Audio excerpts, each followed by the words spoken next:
Bueno, pues ahora sí damos comienzo ya con la primera mesa redonda, que tiene por título Certezas e incertidumbres en los procesos de radicalización. Ya les adelanto que existen más incertidumbres que certezas en los procesos de radicalización. Y eso es algo lógico y evidente, teniendo en cuenta que estamos hablando precisamente de intentar conocer e indagar algo tan inescrutable como la mente del hombre, ¿no? que al final es de lo que estamos hablando, aunque sea precisamente para que derive en una decisión extrema y radical como la del empleo de la violencia. Esta es, desde luego, una de las grandes preguntas que siempre ha arrojado el terrorismo como objeto de estudio, entender precisamente por qué y cómo tienen lugar esos procesos de radicalización. Y yo creo que era conveniente que iniciásemos el curso pues intentando arrojar alguna certidumbre, o al menos tratar de sintetizar lo que hemos podido aprender a lo largo de estas décadas, pues cuando hemos ido preguntándonos una y otra vez cómo era posible que un individuo pues llegase a asumir esas creencias y esos comportamientos extremos. Les voy a presentar de manera conjunta a nuestros ponentes. Sé que suena a cliché cuando se dice eso de que no es necesaria presentación, pero en este caso es estrictamente cierto. Tenemos la suerte de contar con tres ponentes de talla internacional y no hay ninguna exageración, por lo cual estamos tremendamente agradecidos porque hayan aceptado nuestra invitación. En primer lugar hablará el profesor Fernando Reinares, cual, pues bueno, no solo es un privilegio que participe en otra edición más de este curso, sino que además lo haya hecho en este preciso momento, cuando tras haber pasado por un proceso de problemas de salud graves, pues está recobrando poco a poco la actividad, y en ese sentido es bastante selectivo a la hora de aceptar algunas invitaciones, precisamente por esa imposibilidad de volver al ritmo frenético que mantuvo durante muchísimo tiempo, y estamos muy agradecidos, Fernando, de que nos acompañes en esta edición. A mi derecha y en segundo lugar pues intervendrá Lorenzo Vidino, que es investigador líder en muchas cuestiones relacionadas con el terrorismo yihadista. Dirige el programa de extremismo violento de la Universidad George Washington en la capital de Estados Unidos, y bueno, no solo está realizando el esfuerzo del desplazamiento internacional, sino que además, y ya es una especie de abuso que cometo periódicamente, pues lo va a hacer en castellano, que no es su idioma ni materno ni de trabajo, y para eso supone un sobreesfuerzo que yo sé que le hace sentirse un poco inseguro a la hora de intervenir, pero siempre digo que lo hace magníficamente, como además tendrán ocasión de comprobar.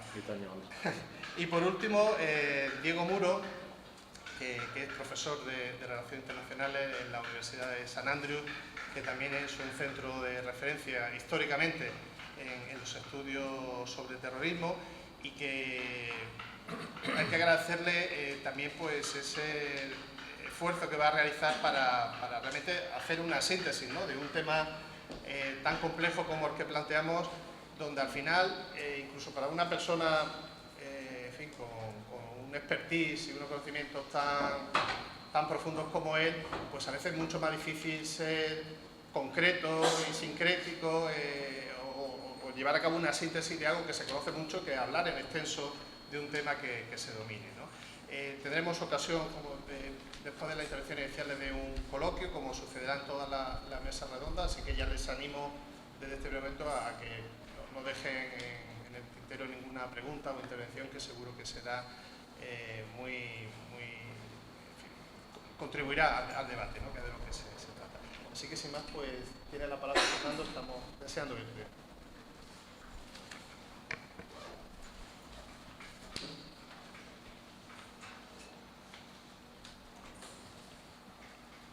Muchísimas gracias, Manuel. No es que sea selectivo, es que desde hace casi un año es el primer acto público en el que tengo la fortuna de participar, bueno, salvo una tesis doctoral de un doctorando mío el pasado jueves en la Universidad de Juan Carlos y otro evento del Real Instituto Elcano en noviembre, pero que tuve que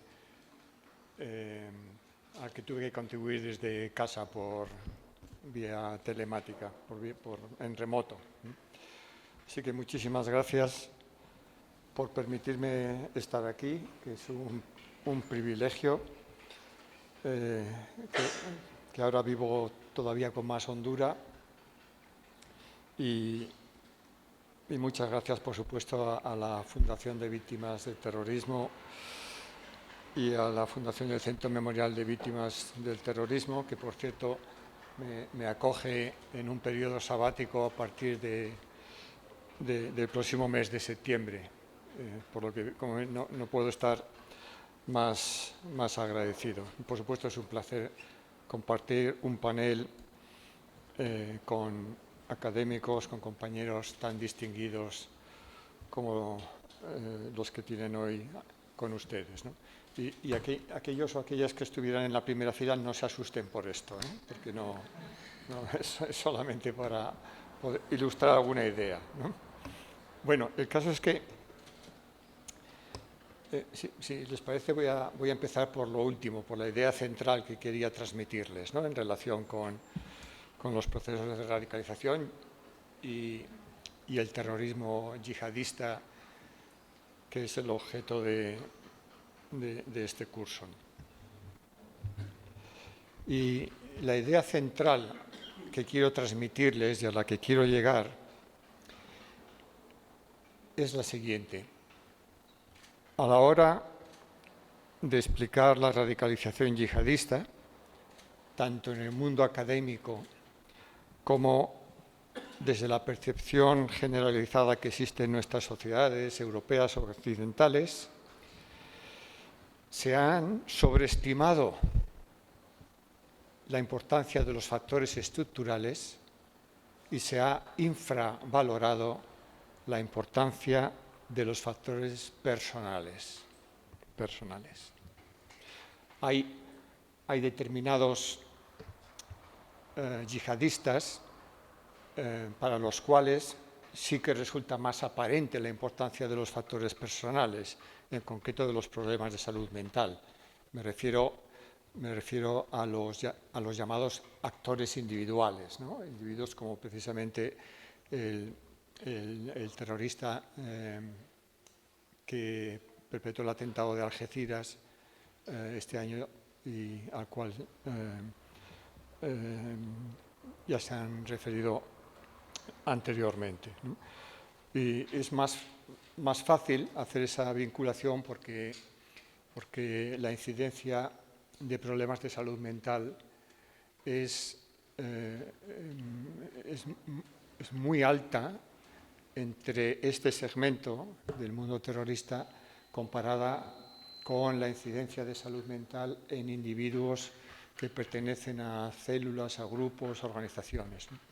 Los actores solitarios responden a un llamamiento general y no han pasado por un proceso de selección que en otras circunstancias probablemente pues, los habría apartado.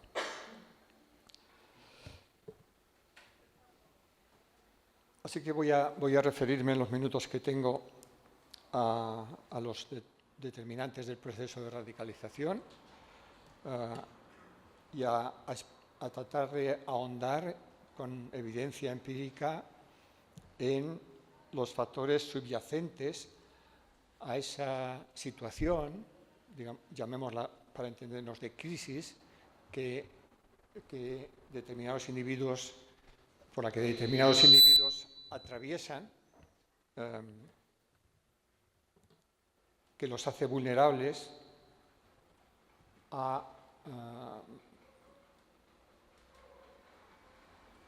acercarse, a adoptar ideologías de carácter radical, en este caso la ideología del salafismo yihadista en alguna de sus distintas manifestaciones. Como saben, es la ideología común de todo este fenómeno, aunque tenga matices importantes dependiendo de qué grupos, si Al-Qaeda, Estado Islámico, etcétera, u otros grupos. Hay ahora mismo también organizaciones yihadistas no alineadas con ninguno de estos sectores se trate. Y voy a referirme especialmente, claro está, a individuos que se radicalizaron en el yihadismo en el mundo occidental. Y para acotar un poco más y quizá que les resultara algo más entretenida la sesión, lo que voy a hacer es referirme a un segmento de la población yihadista, activa, implicada, que constituye, dependiendo de cómo midamos esa actividad, que constituye entre la mitad y 2/3 partes del total de yihadistas condenados, detenidos y condenados en Europa Occidental desde el año 2012. Y me refiero a los individuos que antes de iniciar su proceso de radicalización estuvieron implicados en consumo abusivo de sustancias estupefacientes y estuvieron implicados también en actividades delictivas.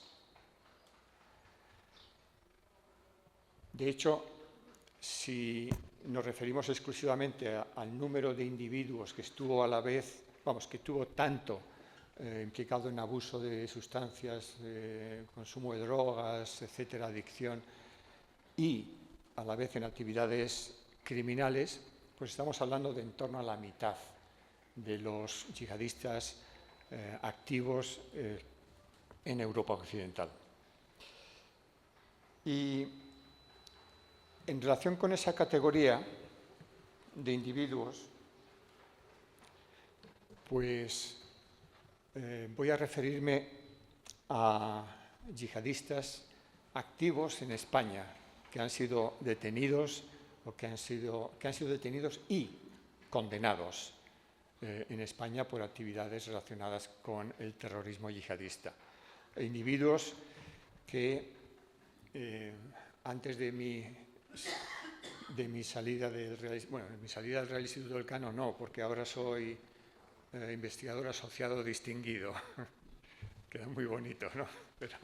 Pero significa que no estoy en el día a día con mis compañeros de siempre, Carola García Calvo y Álvaro Vicente.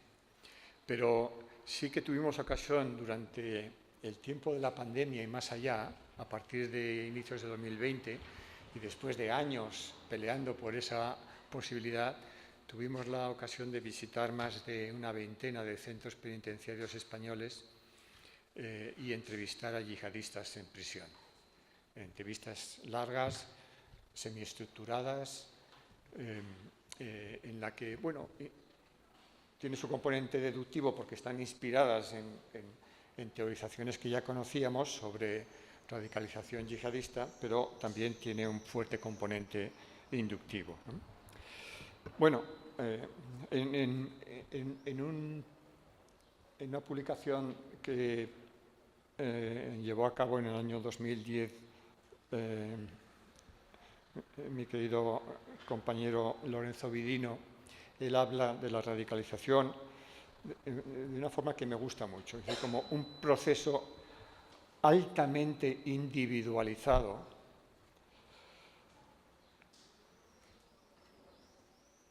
de complejas interacciones entre varios factores personales y estructurales. Casi como que damos por supuesto que aquí lo determinante son los factores estructurales, ¿no? Es muy fácil hablar de discriminación, islamofobia, marginación, rabia por determinadas políticas interiores o exteriores, etcétera, etcétera, ¿no? Y sin embargo, lo que voy a defender es que a la luz de la evidencia existente, como mínimo cabe concluir que estos factores estructurales han sido muy sobrevalorados respecto a los factores de índole personal. Bueno, antes de que un individuo se radicalice, como digo, pues atraviesa por esa fase de vulnerabilidad, de crisis en la que se replantea cosas y se busca retomar una religiosidad que resuelva los problemas que tiene y a menudo, pues en esa búsqueda religiosa, en lugar de encontrarse con figuras que le orientan hacia formas moderadas, abiertas y no excluyentes del Islam, pues le orienta vía online o vía presencial pues, hacia otras formas de entender el Islam fundamentalistas, excluyentes, radicales, ¿no? A veces depende mucho pues, con quién se topa uno en Internet cuando está en esa búsqueda o a qué mezquita acude uno cuando está en medio de esa búsqueda. Bueno, pues la mejor de las... tenemos dos grandes ámbitos a mi juicio, de contribuciones académicas. Por una parte, la que destaca que existen básicamente tres tipos de crisis, es decir, que analizando la crisis de estos individuos podemos deducir qué factor es particularmente relevante, y puede tratarse de factores económicos, de factores socioculturales o de factores políticos.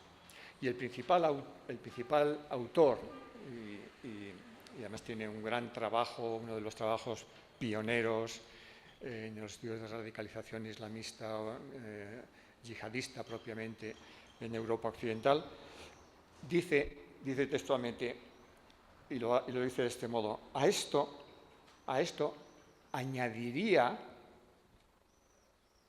el factor personal, ¿no? Pero casi como una muletilla, ¿no? Como un cajón desastre donde incluir otras cosas demasiado idiosincráticas, ¿no? Bueno, estos factores económicos, sociales, culturales, pues son los que normalmente consideramos en términos de agravios, ¿no? Agravios de índole económica, agravios de índole social, cultural o política. Y los agravios, y aquí está la segunda gran, digamos, corriente de aportación de conocimiento al proceso de radicalización, pues los agravios vienen considerados como uno de los de los cuatro determinantes de los procesos de radicalización en general: agravios, redes, ideologías y ambientes favorables, ¿no? Lo que ocurre es que las redes, las ideologías y los ambientes favorables entran en juego una vez que el individuo tiene necesidad de solventar la situación de agravios o esos factores de crisis a los que me refería, y que pueden ser de cuatro tipos, incluyendo el de índole personal, ¿no? Bueno, de las cerca de 40 entrevistas que pudimos llevar a cabo en los centros penitenciarios, todas ellas, por supuesto, cumpliendo con una normativa muy estricta, es decir, que el individuo tenía que estar de acuerdo, que pudieran ser grabadas. En 3 casos no fue posible obtener esta autorización.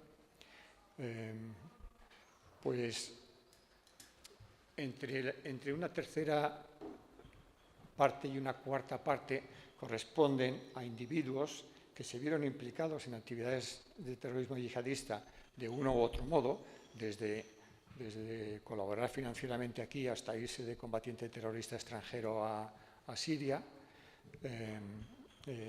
cuyo pasado incluía tanto experiencia de abuso de drogas como a la vez trayectoria delictiva.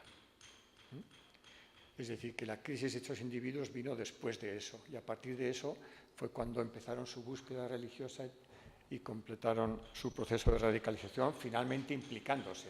No todos los que se radicalizan se implican, pero finalmente implicándose, ¿no? Y yo tengo conmigo aquí una selección de testimonios relativa a 11 individuos,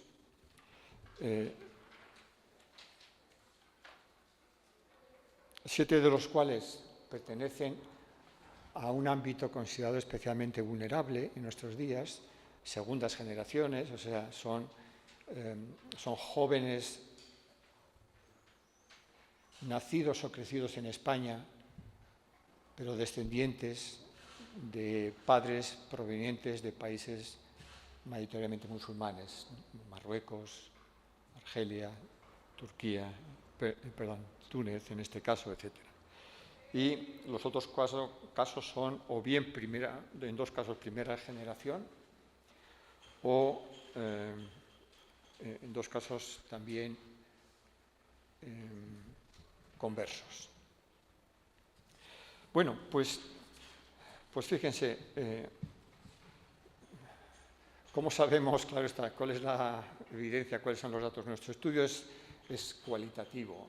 No quiero hacer demasiado énfasis en los números y los porcentajes, pero desde luego, si existía una realidad del yihadista con antecedentes de abuso y con antecedentes criminales, si existía ese yihadista con una magnitud tan grande, entonces tenía que aparecer en nuestras entrevistas, ¿no? Es un mundo que tenía que estar reflejado ahí, y de hecho lo está, aparece en estas.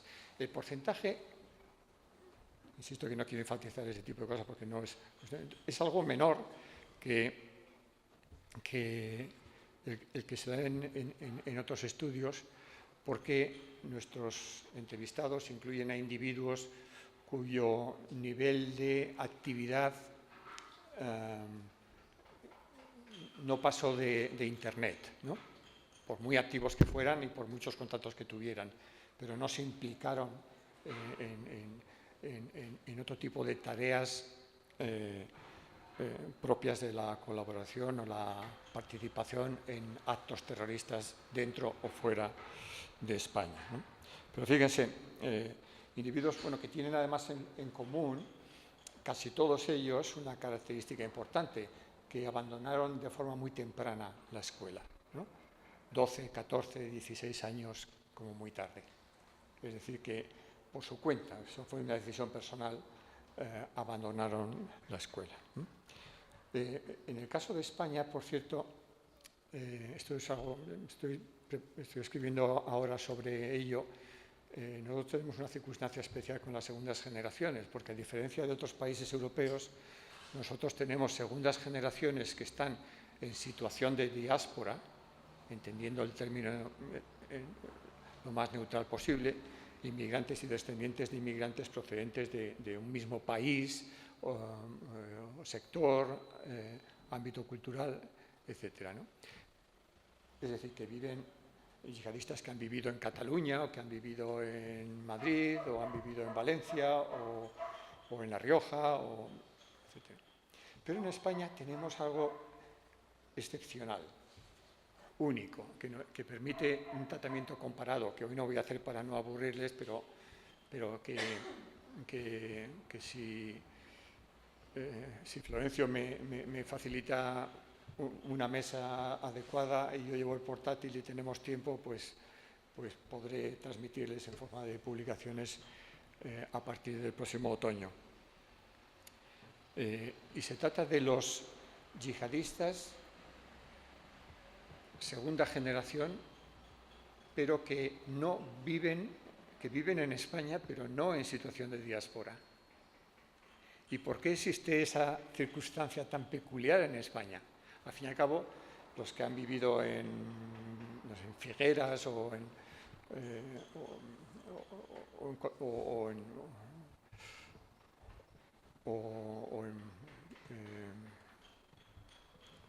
Madrid o donde sea, bueno, pues están en una situación de diáspora, pues como están los que han vivido en Barcelona, en Estrasburgo o en Lyon o en Berna o donde sea, ¿no? Pero en el caso de España tenemos segundas generaciones descendientes de inmigrantes, pero nacidos o crecidos las segundas generaciones en Ceuta y Melilla. Ya lo habían adivinado, ¿verdad? Y Ceuta y Melilla la gente no está en situación de diáspora. Los inmigrantes que pasan a España de Ceuta y Melilla y los descendientes no están en una situación de diáspora, están en el entorno cultural y muy cerca de su ámbito y relacionándose continuamente, ¿no? con ese ámbito territorial donde tienen familiares, etcétera, ¿no? Así que técnicamente ellos no están en una situación de diáspora, pero son segundas generaciones y además, como mostraré enseguida, tienen una identidad muy definida. Las segundas generaciones suelen tener un problema de identidad, ni son de aquí ni son de allá. En el primer trabajo de campo que hice en Melilla me llevé una gran sorpresa porque las segundas generaciones allí se consideran muy de Melilla, ¿no? O muy de Ceuta, ¿no?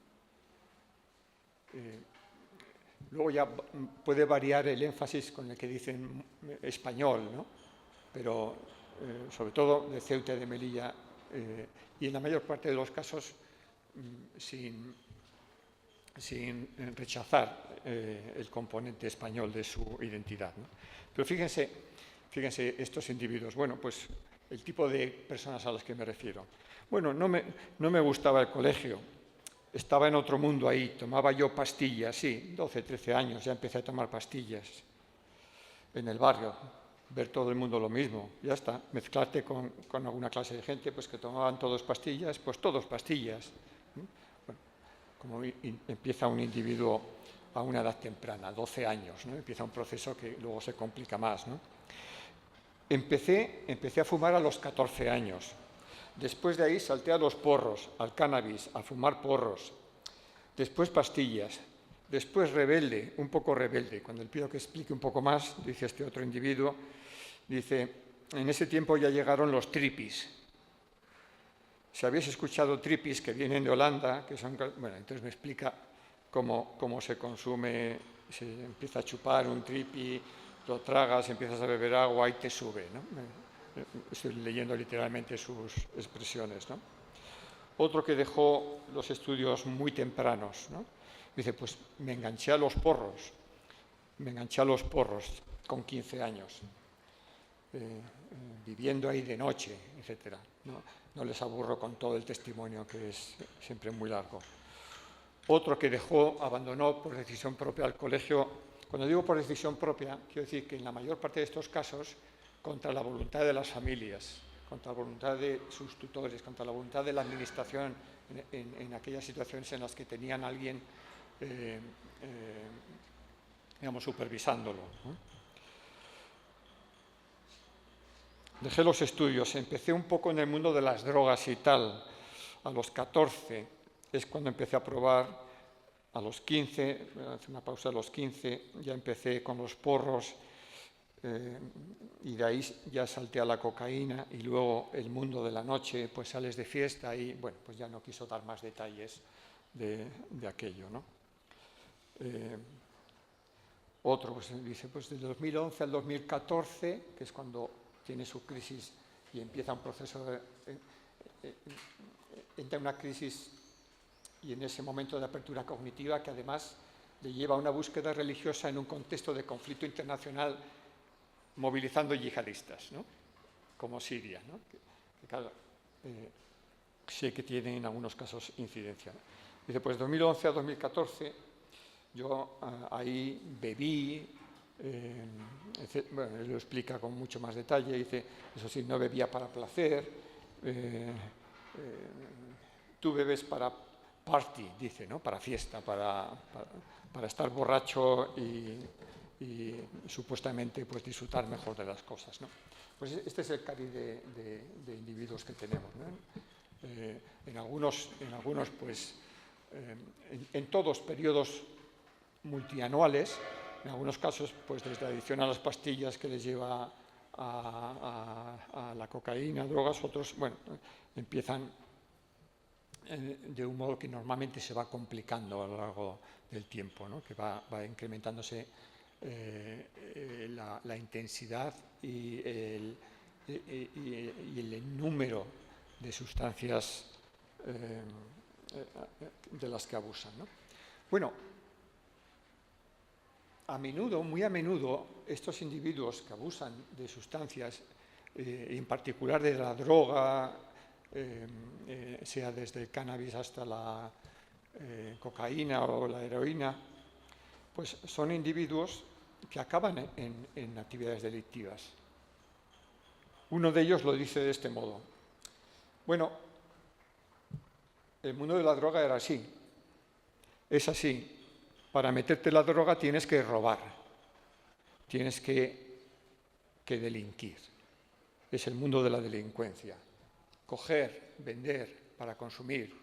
Bueno, lo dice, estoy haciéndole solamente extrayendo algunas frases de testimonios, insisto, mucho más extensos. Otro individuo dice, bueno, empecé a robar. En este caso, empezó a robar no para consumir, sino como efecto de las drogas, ¿no? Él dice, es que cuando te tomabas aquello no sabías lo que hacías. Estás drogado y no sabes lo que haces. Robas a este, le quitas a este o lo que puedas hacer, ¿no? Es decir, que por el efecto de las drogas, pues se apropia de cosas ajenas, pues si tiene oportunidad de ello, ¿no? Hay otros individuos que, habiendo consumido, acaban con relativa facilidad en el mundo de la delincuencia porque viven en un contexto social en el que existe esa subcultura de delincuencia y además está normalizada, ¿no? Dice,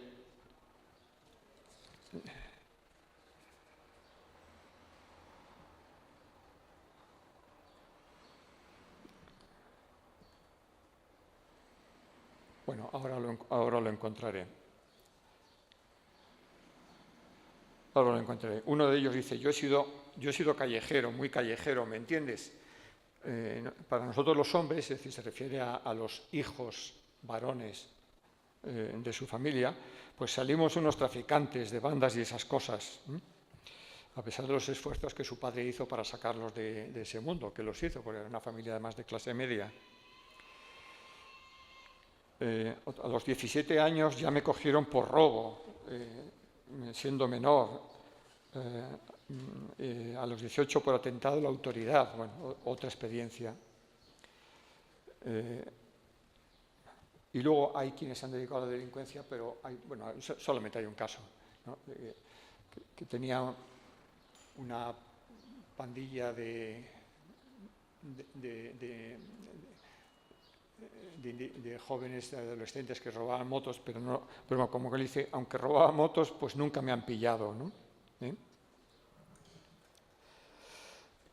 Hay casos interesantes también que pasan del consumo a la delincuencia con un factor intermedio que es el de la frustración relativa o de la privación relativa, ¿no? Privación relativa, pero ojo, no estructural, privación relativa, y lo entenderán cuando les diga. Mire, este individuo que se convirtió en yihadista muy activo, robaba, dice, yo me planteaba que el dinero no me daba, como le daba a otros, ¿no? Es interesante porque esos otros son los individuos con los que él salía. Él era hijo de unos inmigrantes marroquíes y de muy baja condición socioeconómica, pero él salía con lo que él llama catalanes, ¿no? O sea, hijos en mejor posición social que él dentro de la población en la que vivía, ¿no? Y de hecho él apunta, yo no robaba con esos compañeros catalanes,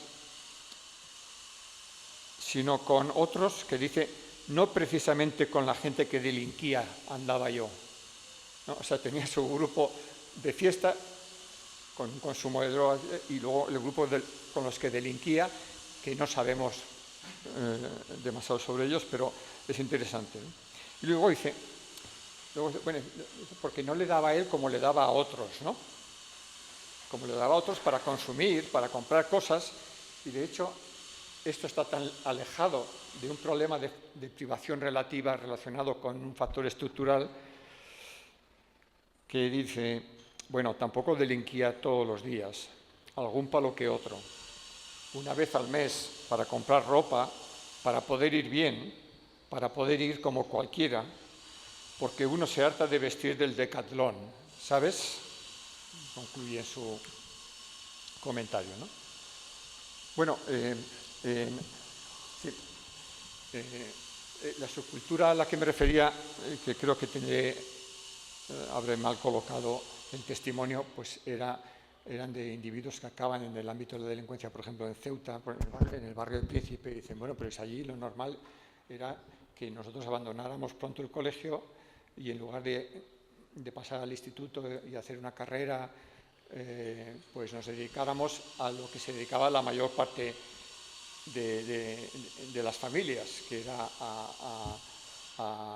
al tráfico, ¿no? Y que les hacía tener muy altos beneficios, ¿no? Bueno, pues esto les lleva, esta combinación, pues cuando tienen 18, 19, 20, 21 o 22 años, les lleva a una situación de crisis, ¿no? Algunos lo dicen, bueno, claro, te levantas con mareo, entonces te das cuenta de que no hay nada, es un engaño, nada especial. Yo algo tengo que cambiar, tengo que dejar de beber, ¿me entiendes? En fin, otro dice, bueno, pues yo tengo que poner freno, ¿no? Quería apartarme. Otro, había que cambiar sí o sí, había que cambiar a bien y no a mal, había que cambiar sí o sí porque antes de casarme, antes de empezar a vivir con mi esposa, yo fumaba, vivía de noche, etcétera, etcétera, ¿no? Otro que entra en crisis y no solo sale de ese mundo, sino que sale físicamente, es decir, que se va a vivir a otro sitio, ¿no? La vida aquí era una mierda, no había vida. He robado, he traficado, he hecho de todo, pero no tenía ni un buen coche, ni una casa, ni nada. ¿Sabes? Una frustración de su inversión, pero no está hablando, digamos, de discriminación laboral, ¿no? Y aparte tenía bastantes problemas porque había evolucionado en forma de delinquir, ya empezaba a robar a traficantes, ya me había quemado y digo, mejor irme de aquí, cambiar de aires. Bueno, y efectivamente se fue. Y no solo a otra ciudad. Primero se fue a otra ciudad dentro de España, en el País Vasco, pero luego decidió que era mejor irse fuera y tenía familia en Alemania y se fue a Alemania y nada más llegar, pues empezó a dar sentido religiosamente a su vida y tal, y acabó pues en manos de yihadistas, de salafistas primero y de yihadistas después, ¿no? Con 18 años, dice otro, este camino de callejones, de mala jontera, esto no me va a llevar a ningún sitio. Con 18 años,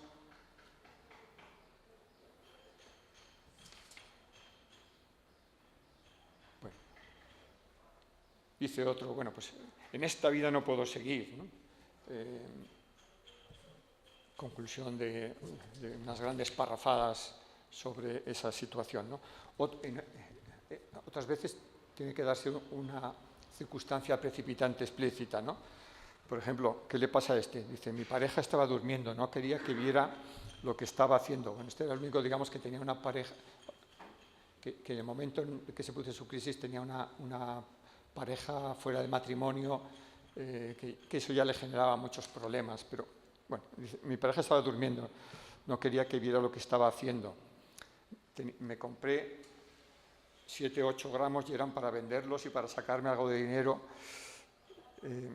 Había amigos que empezaron con esto y una vez lo probé y ya llevaban unos 4 o 5 meses de empezar a consumir fumada, explícita, porque no se trataba de cannabis, ¿no?, sino de otra sustancia, pero en lugar de inyectada, fumada, ¿no? Y nada, pues empecé a consumir, no podía parar, y eso es una cosa que cuando empiezas no puedes, el cerebro te pide más, no te das cuenta, es que en ese momento no te das cuenta. Pues yo empecé y no paré. Me acuerdo que eran desde las 10 de la noche hasta casi las 6 de la mañana, fumando eso. Y llegó un momento en que me caía al suelo, no podía respirar, estaba sudando, que me veía y que estaba a punto de darme un infarto. Se levantó mi pareja, me duchó con agua fría, estuve como 3 días en cama que no podía, en cuando empecé a pensar diferente y decir, ¿qué estoy haciendo con mi vida? O sea, el elemento precipitante aquí fue una sobredosis. Bueno, o sea, ese es el cariz de las cosas, ¿no? En todos los casos, hay un factor personal distinguible de factores estructurales o fácilmente distinguible de factores estructurales. Esto no quiere decir que no haya algunas conexiones con esos factores, pero no de la magnitud de la que normalmente de la que habitualmente damos por descontado, ¿no? Bueno, los hay. Bueno, pues sí, la segregación espacial, la marginalidad, pues puede intervenir, pero de una forma, digamos, menos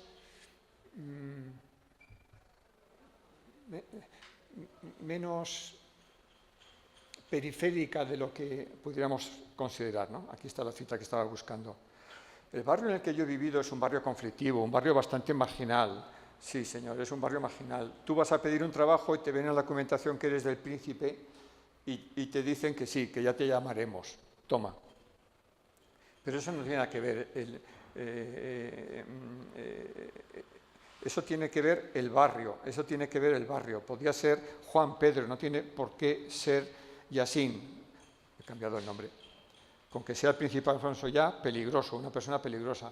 Bueno, este individuo atribuye a esa subcultura, pues yo no puedo echar la culpa a nadie, no puedo decir que la culpa ha sido de los padres, que tampoco los padres han hecho lo que han podido. No puedo decir que la culpa sea de los padres, por ejemplo, en mi caso, por supuesto, está.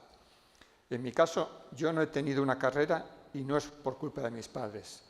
Mi madre, como mi madre no hay ninguna, es la mejor madre del mundo, así que mi madre me ha dado la mejor educación que puede tener una persona. De ahí a que yo me haya esforzado a coger una carrera, pues eso es otra cosa. No tiene que ver con la educación que he recibido, ni con ese entorno.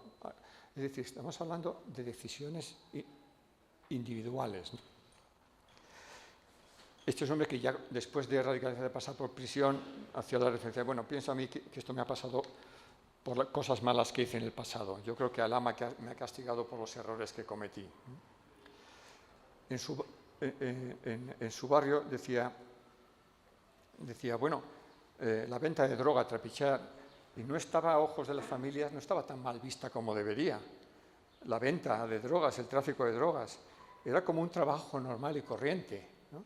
O sea que, digamos, es una marginalidad relativa, ¿no? Porque esto era lo central dentro del ámbito social en el que este individuo vivía, aunque así podemos establecer una cierta conexión con estos ambientes de segregación, delincuencia, etcétera, desde luego. Sí. Bueno, pues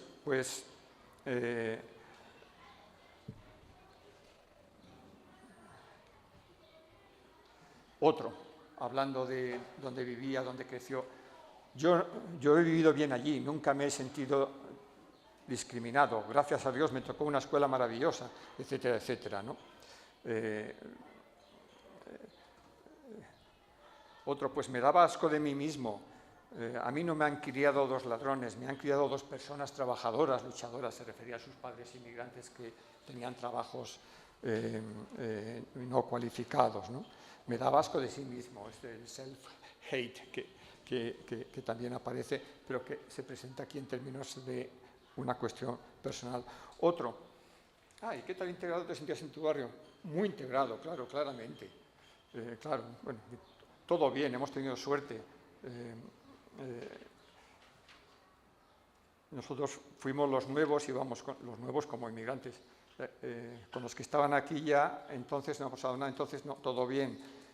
Y hay un caso, permita que concluya, hay un caso de un individuo que no nació y creció en España, pero que fue detenido en España porque tenía sus actividades yihadistas relacionadas con el país, y que cuando se le pregunta sobre el país donde él preferiría vivir, dice, por supuesto, y menciona su país de nacimiento, europeo, occidental. No menciona Arabia Saudí, ni Qatar, ni Turquía. Dice, por la justicia, por la igualdad. Es un país maravilloso. Nuestro profeta dice que Dios ayuda y apoya a un país infiel, pero justo, más que a un país musulmán, pero injusto. Dios va a dar la victoria al infiel, pero justo, porque la justicia en el Islam vale mucho. Ese país, dice, es un país de derecho, un país muy bueno, vamos, de primera calidad. Puede haber algún racista en la calle, esas cosas pasan en todo el mundo, pero las leyes, los políticos, las cosas allí son justas. La gente, si no tiene trabajo, te ayuda. Los ricos pagan por los pobres, como tiene que ser, como el sistema islámico de verdad. O sea, fíjense, digamos, qué poco distanciado afectivamente está este individuo del país donde ha nacido y crecido, pese a lo cual terminó radicalizándose como yihadista, ¿no? Bueno, hay otros muchos. Es cierto que en algunos casos hay elementos que tomar en consideración. Por ejemplo, en términos de discriminación laboral. Dice, uno hubiera preferido tener un trabajo digno. Claro, este que hubiera preferido tener un trabajo digno dejó la escuela con 14 años. Habla también de que ha sido difícil adaptarse.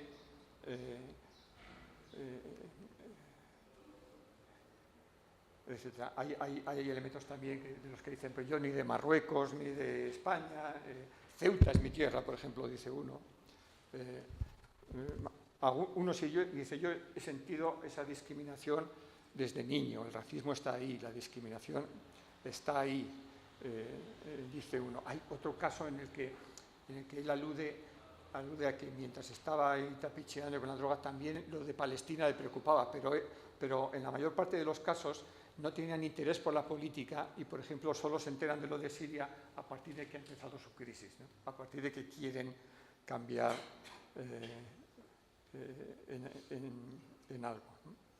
En fin, bueno, pues así apresuradamente, no son números, son testimonios, pero no son testimonios seleccionados ad hoc para que el argumento cuadre, sino testimonios a partir de los cuales es posible deducir que, cuando menos, derivado de nuestra investigación empírica, los factores de índole personal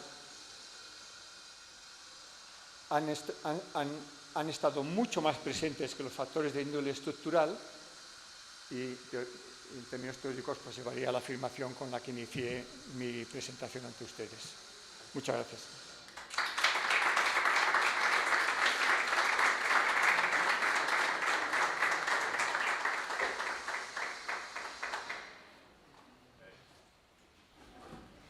Perfecto, muchísimas gracias, Manuel, y es un placer y un honor estar aquí. Quisiera agradecer a Manuel por la tortura por ellos que tienen que escuchar a mí hablar en español, la Fundación Víctimas de Terrorismo y el Centro Memorial de Víctimas del Terrorismo por la invitación. También es un placer compartir esta mesa con los colegas y en particular con un amigo muy caro como un maestro como Fernando. Si hablamos de lecciones aprendidas en la lucha contra el terrorismo yihadista, creo que en primer lugar es importante contextualizar la fase actual en términos históricos y hablar de altibajos o olas. El yihadismo tiene más o menos 40 años de historia en Europa y su presencia se ha caracterizado por vaivenes, flujos y reflujos. En sustancia, siempre hay una pequeña burbuja de simpatizantes del yihadismo en cada país europeo, aunque su tamaño, composición y dinámicas internas cambian sustancialmente en el tiempo.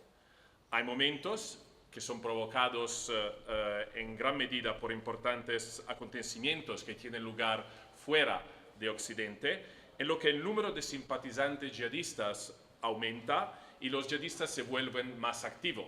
Y esa activación se manifiesta con viaje, cioè el desplazamiento para zonas de conflicto y ataques en Europa. Esos momentos de activación yihadista son seguidos por otros periodos, generalmente correspondientes a falta de eventos descandescentes fuera de Europa, en lo que la escena yihadista europea, aún activa, ya no atrae gran número de nuevos simpatizantes y sus miembros se movilizan con un grado menor de intensidad. Los años entre 2012, 2017 y 2018 se caracterizan por una actividad yihadista sin precedentes, a causa de la movilización por Siria y a causa del entusiasmo por la declaración del califato. Esa movilización se manifestó con un número sin precedentes de foreign fighters, de combatientes extranjeros procedentes desde Europa, un número estimado entre 5 y 6 mil, y una ola de ataques sin par. Actualmente, desde la caída del califato y las dificultades de las direcciones del Estado Islámico y de Al-Qaeda, de todos los dos, hemos entrado en una fase de reflujo yihadista. En Europa todavía existen redes yihadistas, entornos favorables y se producen ataques ocasionales, en su mayoría llevados a cabo por actores solidarios, como pasó aquí en España en ese año, o en menor medida por redes. Y más o menos cada 2 o 3 meses vemos en Europa una red captada por los servicios de intelligence. El otro mes fue en Alemania. Pero está claro que hemos entrado en una fase, como decía Manuel en su introducción, en una fase de baja actividad. ¿Cuándo y cómo terminará? Es obviamente imposible de saber. Pero en este año hemos aprendido mucho sobre la radicalización, sobre por qué la gente adopta una ideología yihadista y también cómo aplicar ese conocimiento a otras ideologías extremistas, como el extremismo violento de ultraderecha, que está volviendo más relevante en los últimos años. Primero, como decía Fernando, no existe un perfil de persona común de persona radicalizada. Hombres y mujeres, jóvenes, a veces de 10, 11, 12 años, y adultos, personas socialmente bien situadas, con un buen trabajo y una familia estable, y individuos situados en los márgenes de la sociedad. Los investigadores sobre esta materia han utilizado 3 macroteorías, y Fernando hablaba más o menos de esto, macroteorías principales, para intentar de explicar, de comprender y de explicar el fenómeno de la radicalización yihadista en Europa. Las 3 son válidas, todas las 3 son válidas, siempre que se combinen entre ellas. Así, no existe una sola teoría que explique un proceso tan complejo como la radicalización. El primer enfoque, y de eso hablaba Fernando, con una crítica que soy muy de acuerdo, el primer enfoque es lo que se centra sobre las condiciones socioeconómicas. No hay duda que la marginación socioeconómica y la discriminación son causa potencial de descontento y que facilita el desarrollo de la radicalización. Así, cualquier enfoque que lo pase por alto es defectuoso, eso está claro. Pero limitar el análisis de la radicalización solo a las condiciones socioeconómicas es igualmente defectuoso. Por ejemplo, ¿por qué tenemos más radicalización en países como Suecia o Austria, que se desempeñan mejor en la integración socioeconómica de los inmigrantes que Italia o España? y por qué dentro de un mismo país tenemos pueblos con alta concentración de radicalizados y pueblos similares o con problemas aún mayores, pero con menos radical. Pienso, y aquí tenemos gente de Mossos de Escuadra, pienso a Ripoll, en Cataluña, que no tenía condiciones socioeconómicas diferentes a otros pueblos cercanos. El segundo enfoque analiza, y de esto Fernando también hablaba muy bien, analiza la psicología de cada individuo, los factores personales. Este ha sido uno de los desarrollos más fructíferos de los últimos años. Los investigadores del terrorismo se han acercado al mundo de la psicología para comprender mejor los procesos mentales que llevan a la persona a radicalizarse. Y es necesario conocer más sobre el papel que desempeñan estas enfermedades mentales en el proceso de radicalización, ya que un número no despreciable de personas radicalizadas en los últimos años tiene algún tipo de problema mental. Entonces, pese a que ese factor es muy importante, pero sí solo no explica la radicalización. El tercer enfoque es que se centra en los contactos sociales. Muchas veces la radicalización se basa en a quién conoces. Así, la mayoría de la gente se radicaliza en pequeños grupos, bajo la influencia de un amigo, de un pariente, de un mentor. Hay muchas excepciones a esto, ya que ha habido un aumento de los casos de personas que se radicalizan completamente solas y online, en línea, sin interacciones del mundo físico. Esto está pasando, está claro. Pero no hay duda de que los contactos sociales todavía juegan un papel muy importante y son un factor crítico para explicar por qué vemos concentraciones de personas radicalizadas en una ciudad y no en una otra. Y si miramos este concepto de hubs, de lugares donde hay una concentración desproporcionadamente alta de personas que se radicalizan, a menudo encontramos la presencia de individuos carismáticos que llevan a los jóvenes más lejos en el camino de radicalización, y eso es claro en el caso de Ripoll, o el papel de organizaciones islamistas no violentos o no inmediatamente violentas. Grupos, redes salafistas, organizaciones vinculadas a los hermanos musulmanes, que sientan las bases para una mayor radicalización. Entonces, solo cuando adoptamos esos tres enfoques, lo socioeconómico, lo psicológico y el basado en redes sociales, nos acercamos a una buena comprensión del fenómeno de la radicalización yihadista. Y pienso no solamente yihadista, también de otras ideologías. Permítame, si tengo el tiempo, más o menos lo tengo, de continuar tocando un otro tema que es muy delicado, pero pienso muy importante en todos los países europeos y en España en particular, que son los vínculos entre terrorismo, radicalización e inmigración. Ese es obviamente un tema muy complejo y que tiende a ser politicizado. So, muy bien que hay elecciones aquí en 2 semanas y el tema es muy caliente. Pero nosotros como académicos tenemos que basar la valoración sobre hechos, sobre evidencias, y basándola sobre evidencia creo que es justo decir que un vínculo existe, pero no es muy importante.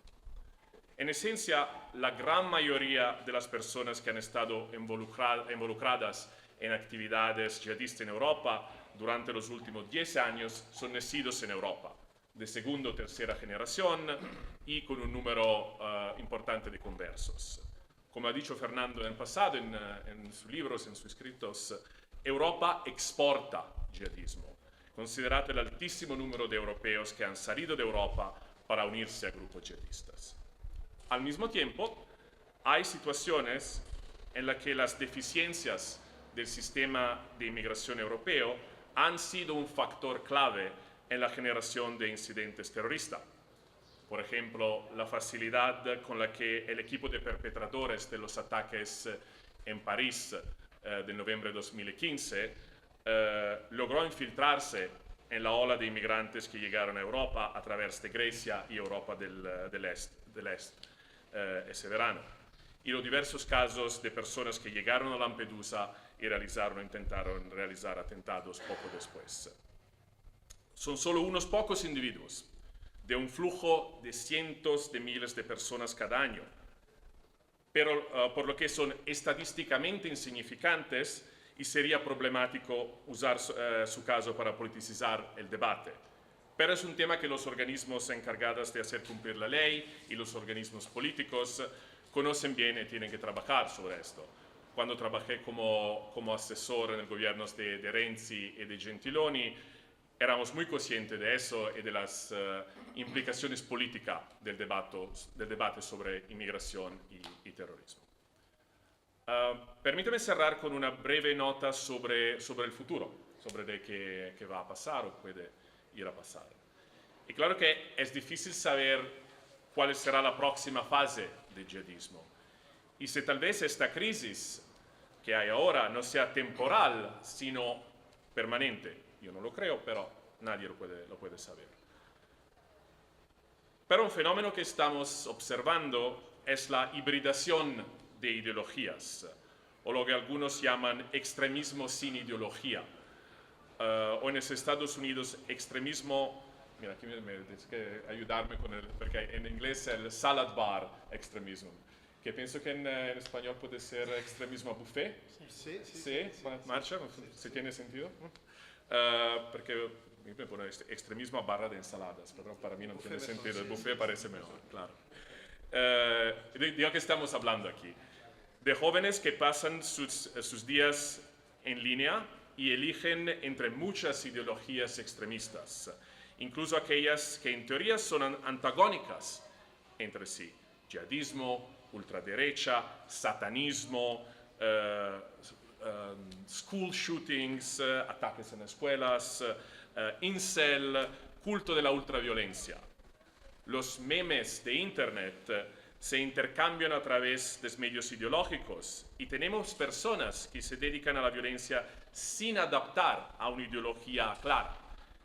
Eso está empezando a ser muy común en América. El FBI habla de eso como que del principal problema de extremismo que vemos en los Estados Unidos, y creo que hay señales de eso también en varios países europeos. Y pienso que para el futuro eso es algo que tenemos que monitorar. Hasta aquí. Gracias.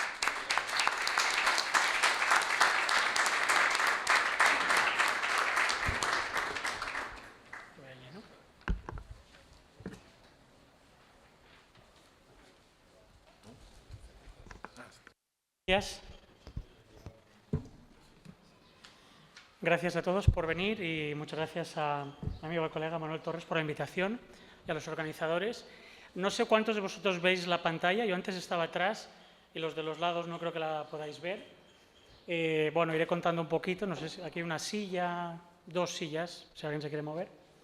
Y básicamente yo lo que quiero hacer es volver a ampliar un poquito más el foco. Yo soy académico, no soy político, no trabajo para fuerzas y cuerpos de seguridad, y os voy a dar lo que yo sé de radicalización y lo que he estudiado un poquito, ¿no? Entonces, el objetivo es doble. Primero, os voy a dar unas visualizaciones de modelos de radicalización, y luego os voy a explicar de dónde vienen, que mis compañeros evidentemente conocen, quizás no todos vosotros los conocéis. Y luego quería concluir con un par de transparencias donde os contaré un poco lo que sabemos y lo que no sabemos de los procesos de radicalización violenta.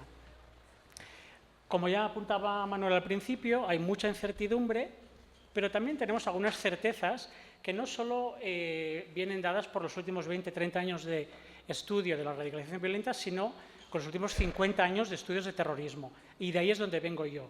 Yo trabajo en St. Andrews, en el Centro de Terrorismo, y es una disciplina, o más bien un área, que bebe de la ciencia política, de las relaciones internacionales, de la psicología, de la criminología y de la historia.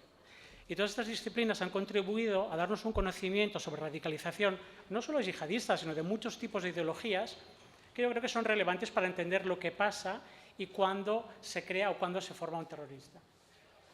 Ya os avanzo algunas de las conclusiones y encaja muy bien con lo que han dicho mis dos compañeros, y es fantástico estar de acuerdo. También habrá margen para el desacuerdo, pero nosotros estamos de acuerdo. Y es que el consenso es que hay una interacción de trayectorias personales, dinámicas de grupo y factores contextuales. Y en esto están de acuerdo mis colegas, y esto es yo creo que no son teorías, yo creo que son niveles de análisis, y esto es algo que sugiere una académica americana que se llama Martha Crenshaw en un artículo en 1981 en Comparative Politics. Y lo que nos dice Crenshaw es que básicamente para entender el terrorismo tenemos que examinar 3 niveles de análisis. Lo que le pasa al individuo, y aquí entra en juego lo que comentaba Fernando, psicología, contexto económico, etcétera, dinámicas dentro del grupo de referencia, en este caso a nosotros nos interesa el grupo terrorista o extremista, y luego los factores contextuales, que no quiere decir estructurales. Contextuales quiere decir la sociedad, el Estado, porque al fin y al cabo un grupo extremista o violento siempre interactúa con otro oponente, que es el gobierno, las fuerzas de seguridad, el Estado. Por lo tanto, ese contexto, esa estructura, sí es importante para entender qué tipos de tácticas o qué tipos de mensaje puede tener un grupo terrorista. Entonces, lo que vamos a desarrollar ahora, en cierta medida, bebe de estos 3 niveles de análisis, que luego se recuperan por una socióloga italiana, Donatella Laporta, y lo refina un poquito más en los años 80, pero sobre esto hay un acuerdo inmenso en los estudios de terrorismo. Y depende del caso, pues habrá un nivel de análisis que tiene más importancia que otro. Pero en eso estamos de acuerdo, los 3 son importantes. Y dependerá de qué caso una proporción de uno o del otro será más significativa. Entonces, a ver si esto funciona. Vale. Yo, como el famoso escritor, vengo un poquito a hablar de mi libro, pero van a ser 5 segundos. Y buena parte de lo que voy a contar aparece en este libro que he editado con mi jefe, el director del Centro Handa para el Estudio de la Violencia Política y el Terrorismo, Tim Wilson. Lo publicó Oxford University Press el año pasado. Estamos muy contentos, son 20 y tantos capítulos, y se está volviendo en el libro de referencia para estudiar terrorismo en el Reino Unido y Estados Unidos. Entonces, no lo tenéis que comprar, pero que sepáis que está ahí. Algunas de las figuras que os voy a enseñar ahora aparecen en esta nota internacional que publiqué con el CIDOB, que es un think tank basado en Barcelona, y que lo podéis bajar gratuitamente de Internet. Las figuras que uso están en inglés porque son las de alta definición, pero la nota está en castellano y en catalán también, ¿vale? Entonces, pasamos a estas visualizaciones que yo creo que son básicas, pero que son buenas para una primera sesión sobre certezas e incertidumbres de radicalización. Y el único tema sobre el que hay acuerdo en los estudios de terrorismo sobre qué es la radicalización es que es un proceso, nada más. A partir de ahí son todo desacuerdos, son todo incertidumbres. Y es un proceso que a nivel más básico empieza con la adopción de una cierta ideología y acaba desembocando pues, en participación en un grupo extremista violento o en un grupo terrorista. Y aquí volvemos a enganchar muy bien con lo que comentaba Fernando, es que en algún momento tiene que haber un evento catalizador, un cambio a nivel personal que favorezca el paso de la adopción de ideas extremistas a actos extremistas. Y aquí ya introducimos esta diferencia entre radicalización cognitiva o de ideas y radicalización conductual, de comportamiento. Entonces, en este sencillo diagrama lo que vemos es que se mezcla ideas con conductas. ¿Qué puede ser este evento catalizador? Pues bueno, cualquier cosa, perder el trabajo, tener una crisis religiosa, haber sido un pecador y creer que uno puede expiar los pecados que ha cometido participando en la yihad. Es la mejor manera de perdonarse a sí mismo, como apuntaba Fernando. En otros casos de otros grupos extremistas o nacionalistas, endonacionalistas, torturas de familiares, muertes, intervenciones internacionales, factores contextuales, depende de cada uno de los casos que queramos analizar. Una segunda manera de visualizar lo que sería la radicalización es este modelo de Randy Borum, que es un poco antiguo, pero bueno, tiene su interés, en el que vemos cómo la ideología tiene un factor importante para identificar quién es el causante del sufrimiento y quién tiene que ser responsabilizado y, al fin y al cabo, ser atacado por estos actos que son injustos, ¿no? Entonces, llega un momento que el individuo, el grupo, tiene que desarrollar una dinámica, una narrativa en la que se define un issue o una situación de privación relativa, bebiendo de Gare, y lo que dice Gare es que la privación relativa es una discrepancia entre lo que los individuos creen que se merecen y lo que verdaderamente acaban recibiendo. Es una discrepancia entre lo que, bueno, yo creo que me merezco el doble de sueldo del que recibo, pero me dan la mitad. ¿Estará justificado? No, pero yo tengo privación relativa. No quiere decir que la privación relativa responda realmente a la realidad. Es una percepción. Lo importante es la percepción. Una vez está definida esta privación relativa, lo que pasa es que se define como injusta, se atribuye responsabilidad a otro actor, Estado, grupo etnorreligioso o quien sea, y se le define como malvado o como responsable. Por lo tanto, se justifica el uso de la violencia para aderezar, para solucionar este problema estructural. Un tercer modelo, y este es de Mogadan, es la idea de la escalera o del edificio. Y aquí lo que vemos son distintas plantas de un edificio, y los tamaños de los rectángulos son significativos porque hay más gente en la base y menos arriba, y según va avanzando el proceso de radicalización, los individuos van subiendo o se van quedando en niveles inferiores. En la base tendríamos gente que percibe psicológicamente sus condiciones materiales, es un lenguaje un poco criptomarxista, pero no quiere decir nada más que cada uno lee su situación de manera distinta, y luego se va evolucionando, van subiendo los individuos de escalón o de piso, dependiendo de si creen que los canales para resolver esos problemas que existen en esa sociedad son suficientes o no lo son. Si son suficientes, uno se queda en el segundo escalón, participa de la política convencional, participa del voto, de la protesta, de escribir al parlamentario, manifestaciones, etc. En el momento en que hay un sistema que se percibe que no responde a estos problemas de manera adecuada, una vez más, privación relativa, puede que responda suficientemente rápido o no. Lo importante es la percepción del individuo. Se pasa a otras etapas, a otros escalones, en los que hay hay un enganche psicológico y finalmente hay una participación a la hora de justificar la violencia, no solo como justa, sino como necesaria para resolver esta privación relativa, que puede ser individual o puede ser colectiva, y finalmente la participación en el grupo terrorista o extremista. La última visualización, y esta también es muy famosa y a lo mejor muchos de vosotros ya la conocéis, es esta idea de las dos pirámides de Macaulay y Moskalenko. Entonces, aquí solo os enseño una de las pirámides. Volvemos a tener la idea de que hay más gente en la base y menos gente en la cúspide. Ellos dividen entre dos pirámides, la de las ideas, la radicalización de las ideas y la radicalización del comportamiento. Lo que tenemos aquí es solo la del comportamiento. Pero es importante que tengamos en cuenta estas dos pirámides o estos dos procesos, porque muy a menudo hemos mezclado y hemos creído que hay algún tipo de conexión prácticamente automática entre ideas y comportamientos. Y no la hay. No la hay. Yo creo que a esto apuntaba un poco Lorenzo, ¿no? De el mismo contexto produce distintos tipos de comportamiento. Por lo tanto, mucho cuidado con que un individuo que adopta ideas radicales acaba cometiendo actos radicales. Yo soy muy radical en definir que la desigualdad es un problema estructural que hay que atajar. Y creo radicalmente que este es el caso. Porque radical, al fin y al cabo, solo quiere decir ir a la raíz de los problemas. Uno puede creer que es la igualdad de género, uno puede creer que es lo que sea. Son objetivos políticos perfectamente legítimos. Esto no quiere decir que las acciones que se derivan tengan que ser violentas o no. Entonces, nos centramos en la idea de la radicalización a nivel conductual. Tenemos el nivel de radicalización yendo desde abajo hasta arriba. En la base tendríamos los simpatizantes de la causa, básicamente individuos que creen que la causa de referencia, la definición de privación relativa, tiene alguna conexión con la realidad y por lo tanto simpatizan con la desigualdad como problema en mi caso, o el creer que hay unos infieles que están ocupando tu país y por lo tanto tienen que ser expulsados. Luego tenemos otro tipo de simpatizantes que quizás ya justifican el uso de la violencia, pero no participan de ninguna manera, estos dos primeros escalafones. Y luego tendríamos los dos siguientes, el naranja y el rojo. El naranja, donde ya tenemos gente que a lo mejor participa, colabora de una manera un poquito más activa en temas logísticos, en temas de información, en temas de financiación, pero no cometen actos violentos como tal. Colaboración, si se quiere. Colaboración con banda armada, que se decía, ¿no?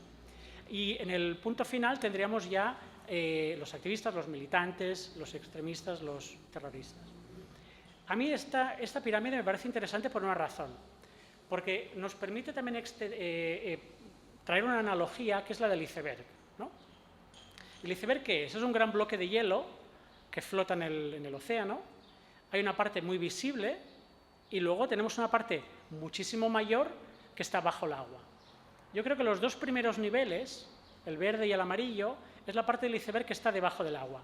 No se ve, o no le prestamos tanta atención, si queréis. Y luego tenemos los dos niveles superiores, que es la parte del iceberg, que nos fijamos mucho, que nos preocupa por buenas razones, y que es y debe ser el objetivo de la política antiterrorista. Y así debe ser. La parte del iceberg que se ve, o los dos niveles superiores, tiene que ser el objeto de la política antiterrorista, y los dos inferiores, si acaso, el objeto de la política de prevención, pero no al revés.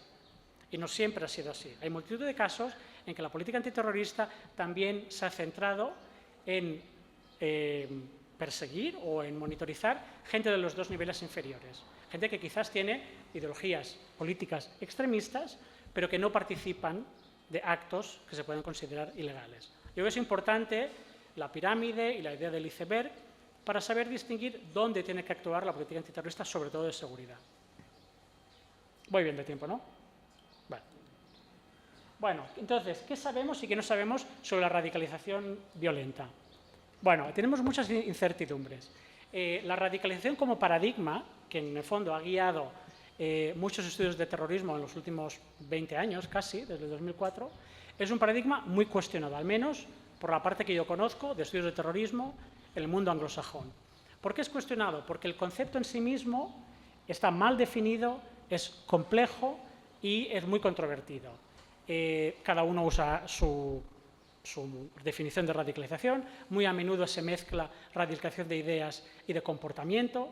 Luego hay mucha crítica también que viene desde quizás autores más, digamos, más ortodoxos, que acusan a muchos académicos de haberse beneficiado de una agenda de la radicalización, de una industria de la radicalización, que no ha traído grandes avances metodológicos o sustantivos. Al fin y al cabo, seguimos hablando de los niveles de análisis que nos decía Martha Crenshaw en el año 1981. Entonces, no ha habido un grandísimo avance en ese sentido. Esa sería una parte de la crítica que encontramos en el campo. Luego, otra incertidumbre. Hay un difícil viaje de la parte conceptual, que en el fondo os he enseñado así un poco con estas visualizaciones elementales, a la parte más operativa. Es difícil encontrar indicadores fiables de cuándo se ve claramente que ha habido un proceso de radicalización, sobre todo cognitiva. Y más allá, si es conductual, si hay un crimen, evidentemente sí, si no, es complicado. No voy a hablar yo de esto, tenemos compañeros uniformados que nos van a hablar, me imagino, de esto más adelante, pero esta es una de las incertidumbres o las críticas que ha recibido el campo de la radicalización. ¿Certezas? Bueno, esto ya lo avanzaba en la primera transparencia, ¿no? Que hay un consenso que dice que la radicalización depende de una variedad de contextos, sería el entorno propicio, una oportunidad, una ideología y una dinámica de grupo. Y estas cuatro tienen que estar presentes para que haya un proceso de radicalización. Al fin y al cabo, pese a que esto es interesante, el campo de la radicalización no tiene poder prescriptivo, ¿cómo se llama? No puede prever lo que va a pasar. Es que yo lo siento, soy medio guiri y tengo que traducir del inglés muy a menudo. Entonces, tiene capacidad de explicar lo que ha pasado, pero no puede prever, no puede predecir lo que va a pasar en el futuro. En ese sentido, las variables independientes o las variables explicativas que usa el campo son bastante flojas. La importancia del contexto, y yo aquí no hablaría de estructura, pero sí hablaría del contexto. El contexto es fundamental para entender un tipo de radicalización, sobre todo si comparamos no solo terrorismo yihadista, sino lo comparamos con todos los tipos de terrorismo que tenemos. Y si los comparamos, el contexto es fundamental para entender por qué un grupo se comporta de la manera que se comporta, qué tácticas utiliza, cómo extrae recursos, cómo decide cuáles son los objetivos, etcétera, etcétera. Aún así, no hay automatismos dependiendo del contexto. Y tenemos que tener en cuenta que hay una responsabilidad individual del individuo que decide de forma racional, en el sentido de intenta escoger las tácticas o las acciones que le suponen más beneficiosas para conseguir el objetivo que se presenta y no podemos creer que la parte estructural de alguna manera perdona o le quita responsabilidad al individuo. Otra de las certezas, no hay ni proceso único, hay muchas avenidas, muchos caminos a la radicalización y, por tanto, es difícil complementar y juntar en un solo modelo todas estas visualizaciones que hablaba antes. No hay una única mentalidad terrorista. Desde los primeros estudios que miraban la psicología terrorista de los grupos anarquistas en el siglo XIX, periódicamente tenemos que los estudios de terrorismo vuelven a caer en la misma conclusión, que no hay una sola mentalidad terrorista, hay muchas. Y, de hecho, incluso cuando hablamos de enfermedades mentales, también periódicamente tenemos autores que nos vienen a decir, incluso psicólogos como John Horgan, nos dice, bueno, encontraremos casos, pero no son estadísticamente significativos. Y en el caso de los grupos terroristas, incluso impera la lógica que uno preferiría tener, un militante preferiría tener un terrorista en sus filas que no sea impredecible, que tenga una cierta disciplina, que sea un buen soldado. O sea, hay incluso un incentivo de grupo para excluir el que tenga una enfermedad mental que lo haga impredecible. Finalmente, hay una débil relación, como ya decía, entre las ideas, entre la pirámide de la radicalización cognitiva y la conductual, y no hay ningún mecanismo de transmisión que nos permita predecir cuándo unas ideas nos van a llevar a un comportamiento. Cuando vemos un comportamiento, y esto es un sesgo de selección tremendo en ciencias sociales, cuando examinamos los casos de radicalización violenta, podemos ir atrás y ver que ha habido una radicalización de ideas, evidentemente, pero esto no quiere decir que podamos predecir, mirando las ideas de los individuos, cuál va a cometer un acto o no. Y esto es uno de los problemas que tiene el campo de estudio. Y no pasa nada. Mientras reconozcamos que este es el caso y no exageremos la capacidad predictiva de las teorías, no pasa nada.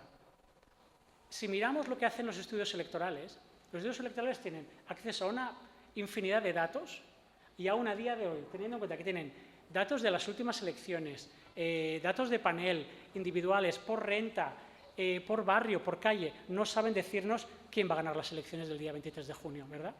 Pues si los que hacen estudios electorales, con la cantidad de datos que tienen transparentes, no saben predecir cuándo va a ganar un partido o no, no pasa nada si nosotros no sabemos cuándo un individuo se va a radicalizar y va a cometer una acción violenta. Entonces yo creo que hay que tener un poquito de modestia, hay que tener en cuenta que hay mucha incertidumbre y saber que a nivel ex post facto, o sea, mirando atrás en el tiempo, estas teorías, estos niveles de análisis nos son útiles, pero no nos ayudan a predecir cuándo va a pasar algo.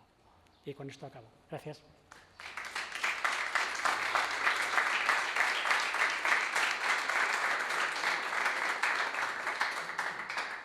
Bueno, pues muchísimas gracias a los ponentes de esta primera mesa por estas estimulantes intervenciones que yo creo que arrojan muchas cuestiones y por suerte pues tenemos unos minutos para el coloquio, con lo cual pues les animo a que planteen cualquier pregunta que estimen oportuna. Sí, tenemos allí y al final...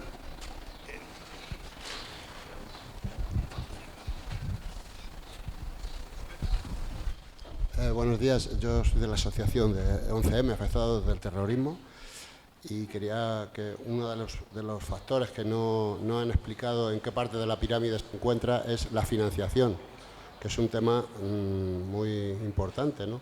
Que se desconoce y no se sabe cuáles son sus raíces y sus canales.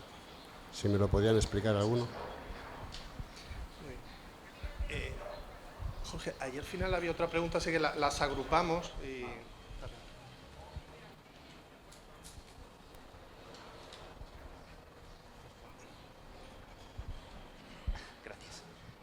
Bueno, buenos días. Quería preguntarle sobre todo a Lorenzo, que ha hablado sobre, de cara al futuro, los procesos de radicalización que se están dando hoy en día, que serían de los más jóvenes, ¿no? Los grupos que se están radicalizando, no solo de la vertiente de extrema izquierda, extrema derecha, o como está pasando desafortunadamente en Estados Unidos con los tiroteos en escuelas y demás. ¿Cómo sería ese tipo de concentraciones? Sobre todo, ¿qué sería? ¿Por grupos de Skype, vía Reddit? ¿Sobre todo en qué medios? O, en fin, grupos de, por así decirlo, videoconferencias o de llamadas de que se dan hoy en día de vía online. ¿Cómo se suelen quiero decir, ¿cómo suele ser el proceso, ¿no? Como por preguntar, vaya. ¿Quién quiere responder a la pregunta de financiación? Los dos, así que... Por supuesto que el problema de la financiación es muy importante, tanto más cuando hablamos de grandes organizaciones que además, por ejemplo, gestionan territorios, ¿no? De ahí a lo que necesita un individuo, un actor solitario como el de Algeciras para llevar a cabo un asesinato, pues hay una diferencia extraordinaria, ¿no? Porque no le hace falta más que lo necesario para adquirir un machete, ¿no? La financiación es más una función que un factor, ¿no? Una función, en el caso de los individuos que hablamos, una función que desempeñan algunos individuos, ¿no? Nosotros en Yihadismo y Yihadistas en España, en el libro, digamos, la parte cuantitativa de nuestro estudio, recogemos el porcentaje de individuos que se dedicaban a tareas de financiación, habitualmente, claro, está en el seno de células, de redes o grupos, ¿no? Suele ser interesante que la proporción de hombres todavía es mayor que para el conjunto y que así que los individuos, digamos, tienden a ser más jóvenes cuando se implican en actividades relacionadas con la violencia y la edad es comparativamente mayor entre aquellos que se dedican a tareas de financiación o tareas logísticas, ¿no? Eso, y a veces la decisión de dedicarse a una u otra cosa pues obedece precisamente al cálculo personal. Uno está demasiado mayor para ser combatiente terrorista extranjero, pero puede colaborar en otro tipo de actividades. Hombre, es muy interesante, por ejemplo, una de las operaciones más recientes. Cuestiones de financiación ha habido muchas, con mucha frecuencia, pero a veces no son de una magnitud tan considerable como, por ejemplo, la, digamos, todavía supuesta red de financiación que se estableció supuestamente aún en Madrid y algunas otras localidades de Toledo, de Valencia, para proveer fondos y logística a la rama siria de Al-Qaeda, ¿no? Que por cierto es la operación que tiene imputado al presidente de la Comisión Islámica de España en este momento. Y luego hay una cosa así en relación con los grupos de redes sociales, si es que entendí bien el comentario, que me parece útil señalar. No conozco mucho más, leo cosas acerca de ese tema, ¿no? Pero lo que sí podría apuntar es que aquellos individuos que se radicalizan, yo no comparto esta división, radicalización cognitiva y radicalización conductual, ¿no? Porque es radicalización e implicación, ¿no? Radicalización o participación. Una vez que un individuo, y además puede tener motivaciones diferentes, ¿no? Pero sí que es interesante que todavía hoy la gran mayoría de los individuos que acaban implicándose en actividades relacionadas con el terrorismo, desde apoyo y colaboración hasta ser combatiente terrorista extranjero, la gran mayoría de estos individuos, esto es cierto desde el año 2000, 2010 como poco, ¿no? 2011.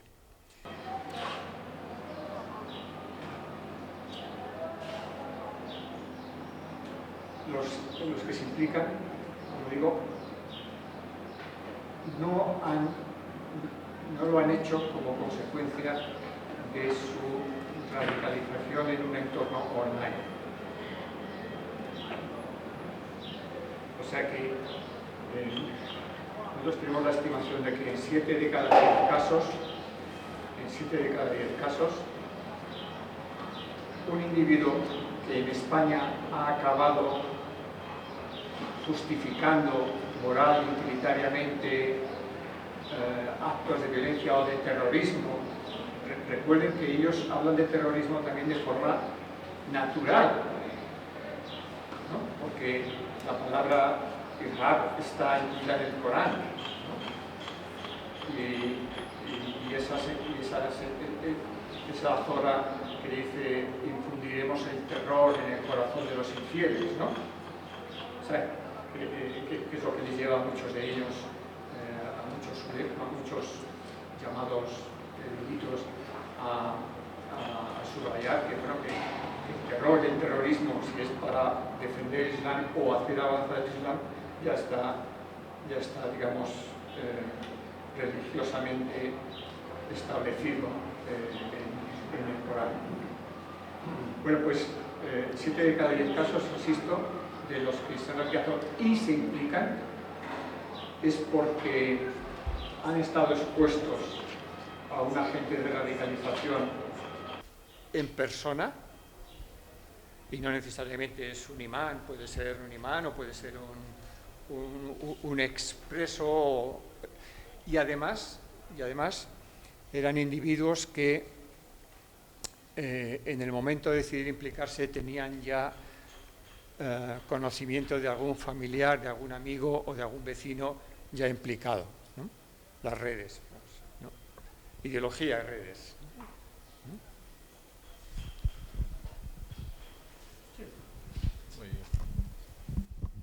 Pues yo en relación a la pirámide, ¿no?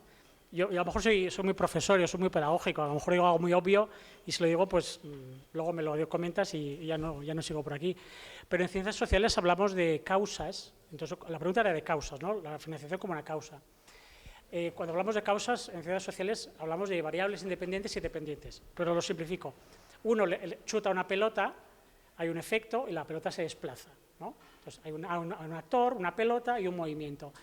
En ciencias sociales intentamos explicar el movimiento de la pelota y miramos la causa, que es la persona que la ha chutado. La pelota en sí no es una causa, es un elemento necesario que tiene que estar presente, pero no es una causa. La financiación es la pelota. Si no hay pelota, no puede haber terrorismo, pero en sí mismo no es una causa, no es algo que explique que un actor o un grupo vaya a hacer una cosa u otra. Es un facilitador, es una condición necesaria, sin duda, pero no suficiente.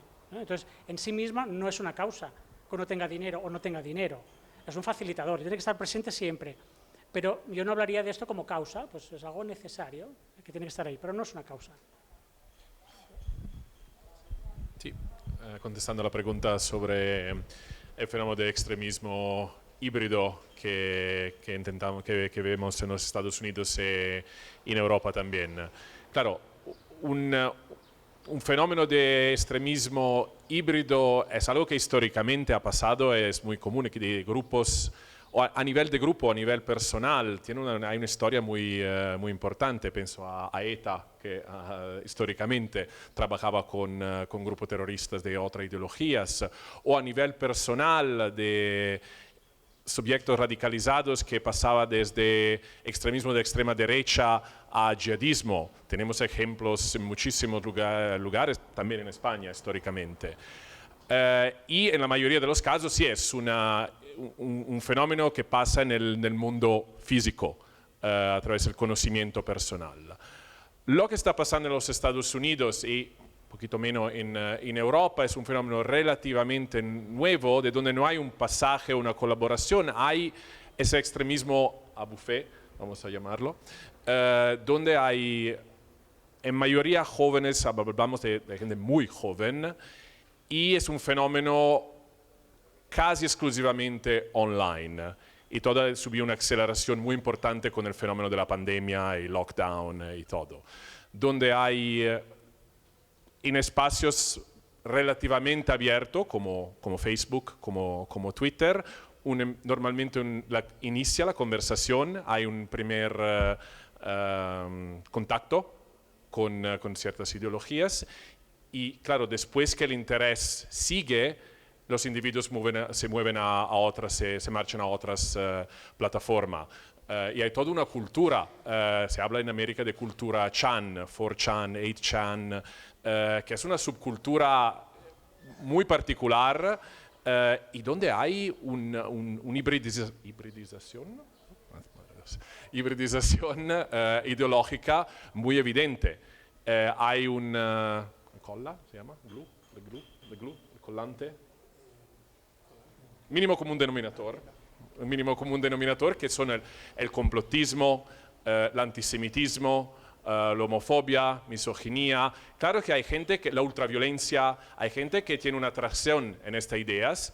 Esas son ideas que son comunes a muchas ideologías, a la extrema derecha, a parte de la extrema izquierda, al islamismo, al yihadismo y a otras cosas como la cultura incel.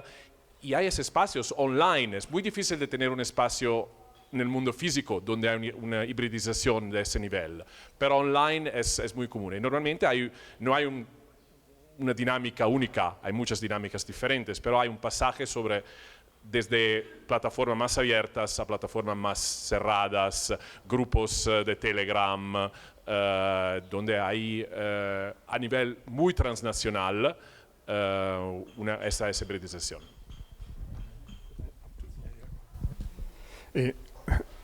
Una puntualización, lo de la existencia de algún individuo de extrema derecha que luego ha sido yihadista es un mito en España, ¿eh? Eso no ha ocurrido nunca.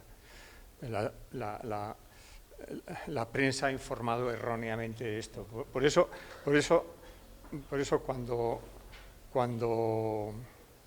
cuando veamos artículos o estudios sobre estas cuestiones, es bueno ver cuáles son las fuentes, ¿no?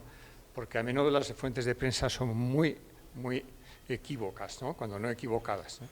El individuo del que se conoce más, que es verdad que fue un individuo de extrema derecha y que además tuvo una participación importante en terrorismo,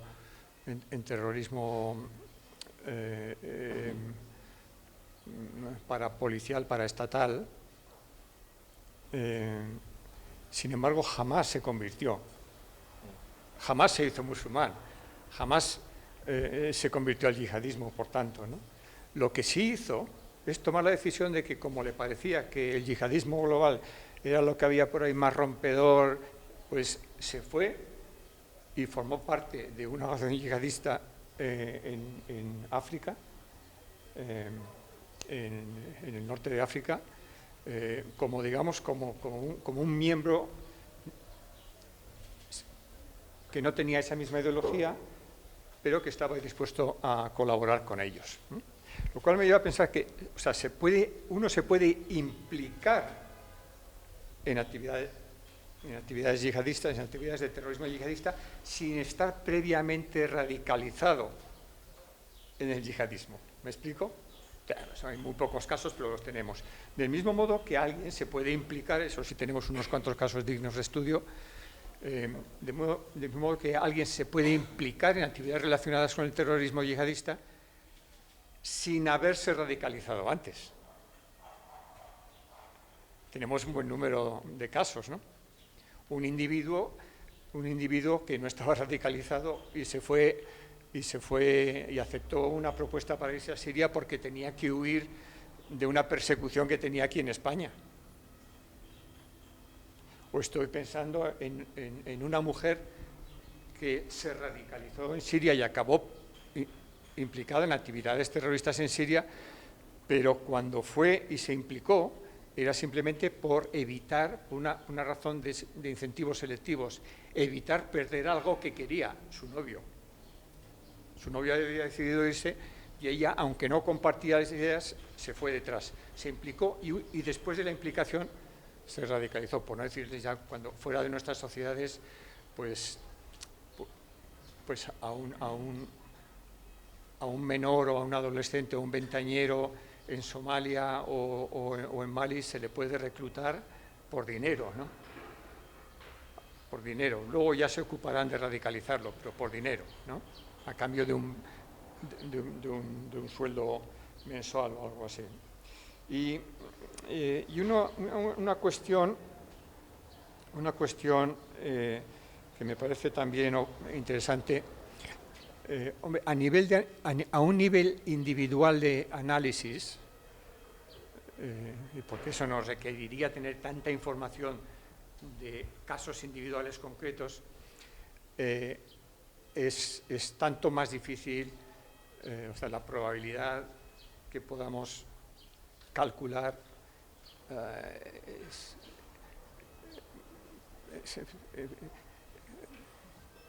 es inviable en la práctica hacerlo, ¿no?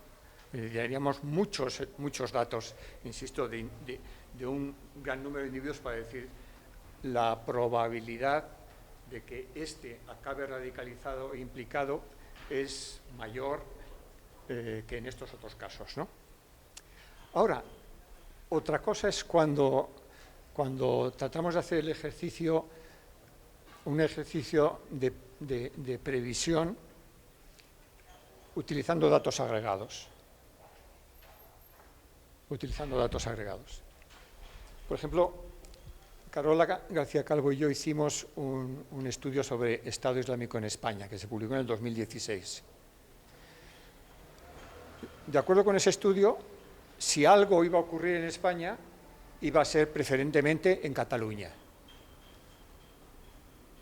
Si algo iba a ocurrir en España, iba a ser no la labor de un actor solitario, sino la probabilidad era mucho más alta, de que fuera, de hecho, de 3/4, de que fueran individuos en grupo, en célula, en red.